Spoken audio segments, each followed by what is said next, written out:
Si vous croyez en Dieu parce qu'il est amour et que vous avez besoin d'une bouée de sauvetage, au premier coup de vent, au premier orage, vous allez laisser tomber.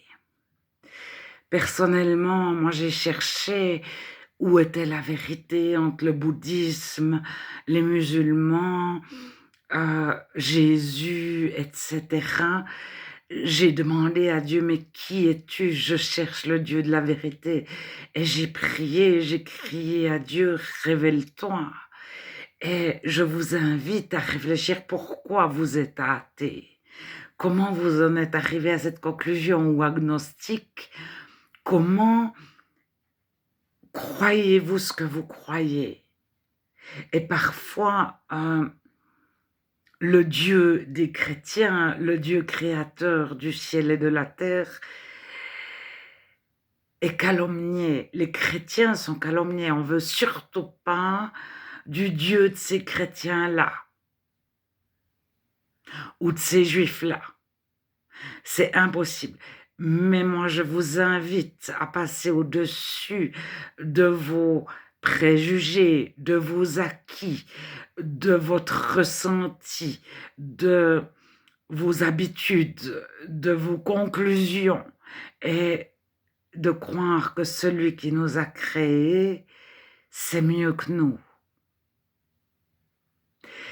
Il est plus intelligent que nous, c'est 3000 ingénieurs à la fois, 300 000 ingénieurs à la fois. Et de lui demander: «Mais conduis-moi dans la vérité, montre-moi où est la vérité». Alors moi, j'ai eu des vents contraires. Beaucoup m'ont dit: «Doute, doute, la vérité n'existe pas». Le terme vérité de la Bible veut dire la réalité. À l'époque de Jésus, en grec, etc.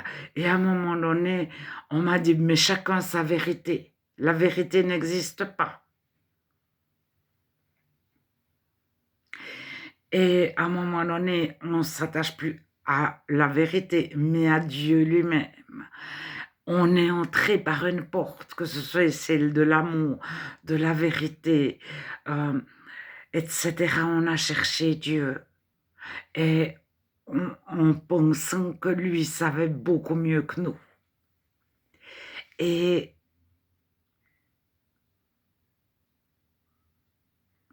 à un moment donné, lorsqu'on connaît Dieu, on peut nous dire que la vérité n'existe pas ou qu'on se prend pour je ne sais pas qui ou qu'on pense qu'on est les seuls à avoir la vérité, etc., etc.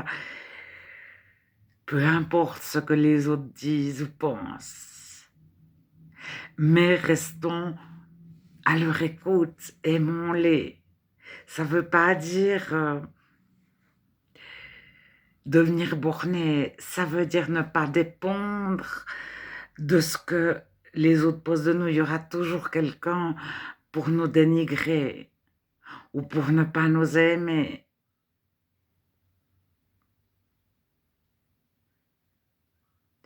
Mais je vous invite, athée, agnostique ou si vous êtes musulman, vous croyez à la religion universelle, etc., à réfléchir par quel procédé, processus vous avez été convaincu de ce que vous croyez aujourd'hui. Et de vous mettre devant Dieu et de dire: «Mais Dieu, toi qui sais tout, fais-moi connaître la vérité».